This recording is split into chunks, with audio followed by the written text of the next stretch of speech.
আসসালামু আলাইকুম রহমতুল্লাহ। আমি মোহাম্মদ আব্দুল হামিদ। একটি দুর্ঘটনা দেখলাম, কিন্তু একটা হলো কি দুর্ঘটনা হয়, যার একটা হলো দুর্ঘটনা নিজেরাই করে ফেলেছি। স্টারলাইন পরিবহনের সাথে একটি কাভার ব্র্যান্ডের ড্রাইভারের সাথে রাস্তায় গাড়ি চালাতে গিয়ে যে কোনো একটা মন মালিন্য হয়েছে, কিন্তু এখানে কারো কোনো ক্ষয়ক্ষতি হয় নাই।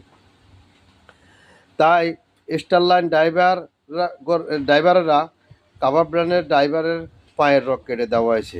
এটা কেমন একটা অমানবিক কাজ। তাই এই অমানবিক কাজ যারা করেছেন তাদের মৃত্যুদণ্ড করতে হবে বিনা বিচারে। কোনো বিচারের প্রয়োজন নাই। যদি এই ধরনের কিছু না হয়, তাহলে এই দেশে এমন ঘটনা আরও হইতে থাকবে। এই দেশটা যেমন নাকি মানুষ বসবাসের জন্য অযোগ্য হয়ে পড়বে। তাই দেশবাসীর কাছে অনুরোধ করতেছি, আপনারা লাইক, শেয়ার, কমেন্টস করবেন, সঙ্গে থাকবেন। এটার অবশ্যই প্রতিক্রিয়া কী হতে পারে আপনার কমেন্টের মাধ্যমে অবশ্যই জানিয়ে দিবেন। আল্লাহ হাফেজ।